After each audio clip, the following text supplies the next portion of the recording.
Hello दोस्तों, मैं गुंजन सिंह स्वागत करती हूँ आपका आपके अपने चैनल टारगेट विद हिंदी पर। तो दोस्तों, आज हमने बहुत ही इम्पोर्टेंट डाटा कलेक्ट किया है जिसे हम क्लास में देखने वाले हैं। तो जिसने हमारे चैनल को अभी तक सब्सक्राइब नहीं किया वह प्लीज़ हमसे जुड़ने के लिए हमारे चैनल को सब्सक्राइब करें और बेल आइकन के बटन को प्रेस करें, जिससे हमारे आने वाली हर एक वीडियो आप तक पहुँच सके। साथ ही हमसे टेलीग्राम चैनल पर जुड़ने के लिए स्क्रीन पर दिखाए गए नंबर 9634656565 पर कांटेक्ट करें। वहां आपको नोट्स की PDF फाइल अवेलेबल करा दी जाएंगी। तो दोस्तों, कल हम पढ़ रहे थे शब्दों का विभाजन भी हमने देखा था, जिसमें अर्थ के आधार पर विभाजन देखा था। उसमें 4 भागों में उनको विभाजित किया गया: एकार्थी, अनेकार्थी, पर्यायवाची और विपरीतार्थी।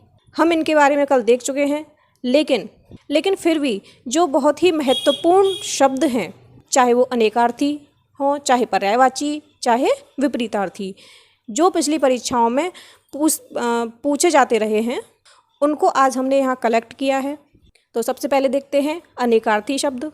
अनेकार्थी जिसका अर्थ है अनेक अर्थ, जिसका शाब्दिक अर्थ क्या है? अनेक अर्थ। जिन शब्दों के एक से अधिक अर्थ होते हैं, यानी जिन शब्दों से एक से अधिक अर्थ बोध होता है, उन्हें अनेकार्थ कहते हैं। जैसे कल एक एग्जाम्पल बताया था, कनक एक शब्द है। इसके कितने सारे अर्थ हैं? इसका अर्थ सोना भी है, धतूरा भी है, गेहूँ और आटा भी है। इसीलिए जो ये कनक शब्द है ये अनेकार्थी है। इन्हीं शब्दों के द्वारा कवियों ने यमक और श्लेष अलंकारों का भरपूर प्रयोग किया है। सेनापति ने तो यहाँ तक कहा है कि कवि वही है जिसकी कविता कम से कम 2 अर्थों का निर्वाह करने वाली हो, यानी जिसकी कविता में कम से कम एक से अधिक यानी 2 अर्थों का निर्वाह करने की क्षमता हो, कवि वही है। आप अनेकार्थी शब्द समझ ही गए होंगे क्या होता है। जो ये स्क्रीन पर दिखाए गए हैं अनेकार्थी शब्द, ये पिछले वर्षों किसी न किसी परीक्षा में पूछे ही गए हैं, जैसे GIC प्रवक्ता, UPNT आश्रम प्रवक्ता, UPPCS, UPNT। ठीक है, तो जो ये पिछले वर्षों पूछे गए हैं वह सब हमने यहाँ कलेक्ट करके लिखे हैं। आप चाहें तो इनका स्क्रीनशॉट ले लें या फिर हमारे टेलीग्राम नंबर पर कांटेक्ट करके वहाँ से इसकी PDF फाइल भी ले सकते हैं। इनको आप कम से कम 2 बार अवश्य पढ़ लें, क्योंकि एग्ज़ाम में इनमें से पूछे जाने की संभावना अधिक रहती है। नेक्स्ट चलते हैं पर्यायवाची शब्द। पर्याय का अर्थ है समान, यानी कि समान अर्थ प्रकट करने वाले शब्द पर्यायवाची शब्द कहलाते हैं। ये जो पर्यायवाची शब्द होते हैं ना, ये किसी भी भाषा की सबलता को दर्शाते हैं कि यह भाषा कितनी सबल है।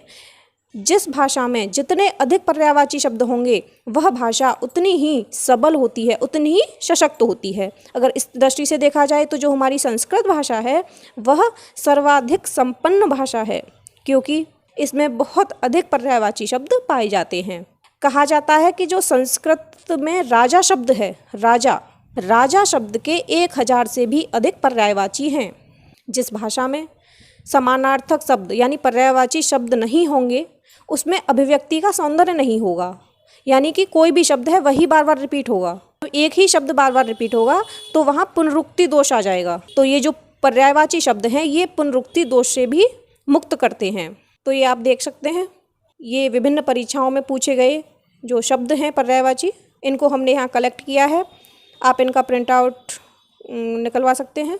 TGT PGT में पर्यायवाची कम से कम 3 से 4 तो पूछे ही जाते हैं, और भी जैसे UP TET, सुपर TET, इन सब में भी पूछे जाते हैं। हमने जो यहाँ कलेक्ट किए हैं इनमें KVS, TGT PGT, UP TGT PGT, इन सब के क्वेश्चंस हैं, तो इन्हें आप देख लीजिएगा।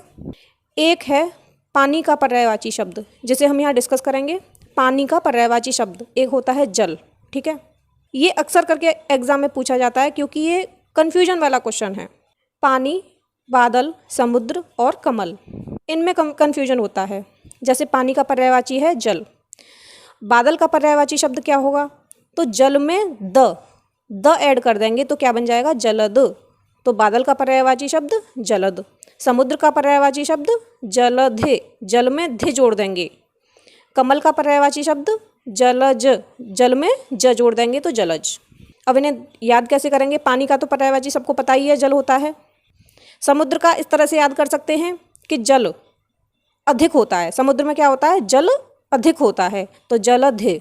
अब बचते हैं बादल और कमल। तो बादल देखिए, तो इसमें द, जो बादल शब्द का बीच वाला वर्ण है द, इसको ही जोड़ दिया गया है इसमें। जैसे जल में द जोड़ दिया गया है तो हो गया जलद, और बचा हुआ कमल जिसमें जलज। तो इस तरह से पानी का जल, बादल का जलद, समुद्र का जलधि और कमल का जलज। नेक्स्ट देखते हैं विपरीतार्थक शब्द, जिन्हें विलोम शब्द भी कहा जाता है। विलोम यानी कि उल्टा या विपरीत, विपरीतार्थक यानी विपरीत अर्थ। किसी शब्द का उल्टा अर्थ व्यक्त करने वाला शब्द विपरीतार्थक शब्द कहलाता है। जैसे दिन का उल्टा क्या हुआ? रात। रात का उल्टा क्या हुआ? दिन। सुबह का उल्टा क्या हुआ? शाम। तो इस तरह से उल्टा अर्थ व्यक्त करे तो वो क्या होता है? विलोम शब्द या विपरीतार्थक शब्द। तो ये भी आप देख लीजिए, स्क्रीनशॉट ले लीजिए, चाहे PDF फाइल टेलीग्राम चैनल पर से ले सकते हैं। विलोम शब्द के बारे में एक चीज़ हम यहाँ बताना चाहेंगे। कुछ शब्द तो मूल होते हैं, जैसे दिन, दिन का उल्टा रात। यहाँ तो हमने दिन का विलोम बना लिया रात, लेकिन जिन शब्दों का विलोम शब्द नहीं बन पाता तो उनमें हम उपसर्ग लगाकर भी विलोम शब्द बना सकते हैं, यानी उपसर्ग लगाकर भी विलोम शब्दों का निर्माण हो सकता है। जैसे एक शब्द है शकुन, ठीक, तो शकुन में अप, ये क्या है? अप। ये शब्द का एक छोटा सा अंश है, इसे हम बोलते हैं उपसर्ग। ये मूल शब्द के पहले लगता है। तो मूल शब्द हमारा क्या है? शकुन। शकुन से पहले हमने क्या लगा दिया? अप, यानी कि ये उपसर्ग लगा दिया, तो क्या हो गया? अपशकुन। इस तरह से उपसर्ग लगाकर भी विलोम शब्दों का निर्माण हो सकता है।